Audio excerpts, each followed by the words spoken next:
मुख्यमंत्री पुष्कर सिंह धामी की अध्यक्षता में हुई कैबिनेट बैठक में 6 अहम प्रस्तावों को मंजूरी दी गई। सूचना महानिदेशक बंशीधर तिवारी ने फैसलों की जानकारी दी। कैबिनेट के मुख्य निर्णय: महक क्रांति योजना, एरोमेटिक पौधों की खेती को बढ़ावा, किसानों को 80% और 50% सब्सिडी, कारागार सुधार, पदों में वृद्धि, आउटसोर्सिंग से नियुक्तियां, रुद्रपुर पीएम आवास योजना, 27 करोड़ रुपए की मंजूरी, ऑनलाइन शिक्षा, 8 नए पद सृजित, टीवी से भी पढ़ाई, टीईटी अध्यापक, 2010 से पहले टीईटी पास शिक्षकों पर सुप्रीम कोर्ट में पुनर्विचार याचिका, दिव्यांग अंतर्जातीय विवाह अनुदान 25,000 से बढ़ाकर 50,000 रूपए। इस प्रेस कॉन्फ्रेंस में आप सभी का स्वागत है। आज माननीय मंत्रिमंडल के समक्ष बैठक के दौरान 6 प्रस्ताव आए और 6 प्रस्तावों पर चर्चा के दौरान सहमति दी गई। इसमें जो पहला प्रस्ताव आया था वो कृषि विभाग का आया था। इसमें उत्तराखंड में महक क्रांति नीति 2026 से लेकर 36 तक के लिए बनाई गई है। उसका प्रख्यापन विषय थी। जो एरोमेटिक प्लांट्स हैं उनको अधिक से अधिक कितने किसान लगाएं और इसमें क्या सब्सिडी हो, इससे संबंधित यह नीति थी। और सशक्त उत्तराखंड के संकल्प को प्राप्त करने के लिए यह महत्वपूर्ण भूमिका निभाएगी।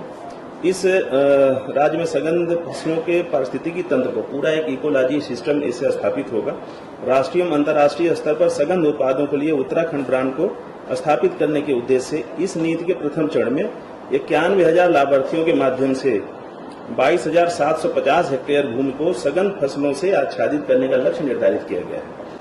जो एरोमेटिक प्लांट जो कोई भी किसान लगाएंगे, इस नीति के अंतर्गत कृषकों का अनुदान 80-50% 2 भागों में इसको दिया जाएगा।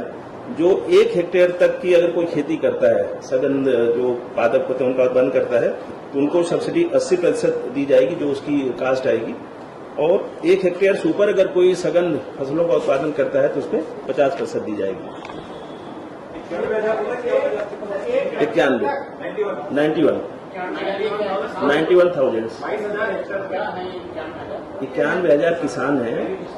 हाँ, जो लक्ष्य लिखा गया है कि 91,000 किसान रहेंगे और 22,750 हेक्टेयर पे ये खेती का बढ़ावा दिया जाएगा। जो सघन पादप का उत्पादन करेंगे उनके लिए 1 हेक्टेयर तक अगर कोई सघन पौधों को लगाता है तो उसको सब्सिडी जो भी उसकी परियोजना की लागत आएगी उसका 80%, और 1 हेक्टेयर से ज्यादा अगर कोई करता है तो उस पर 50% की सब्सिडी दी जाएगी।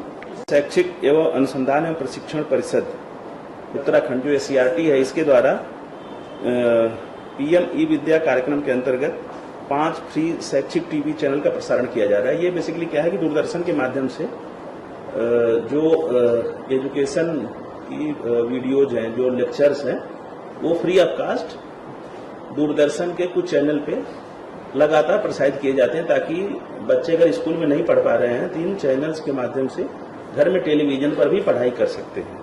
ये जो पूरा चैनल चलाए जाते हैं, इसका जो कंटेंट चलाया जाता है, समाज कल्याण विभाग के अंतर्गत विभिन्न विवाह अनुदान योजनाएं यथा अनुसूचित जाति जनजाति की पुत्रियों की शादी व निराश्रित विधवाओं की पुत्रियों की शादी, प्रत्येकता विवाहित महिला व मानसिक रूप से विकृत व्यक्ति अथवा उसकी पत्नी की पुत्री के विवाह हेतु अनुदान, अंतर्जातीय विवाह पुरस्कार अनुदान योजना एवं दिव्यांग युवक युवती के विवाह करने पर विवाह प्रोत्साहन योजना है, जिसमें 50,000 रुपए दिए जाते हैं।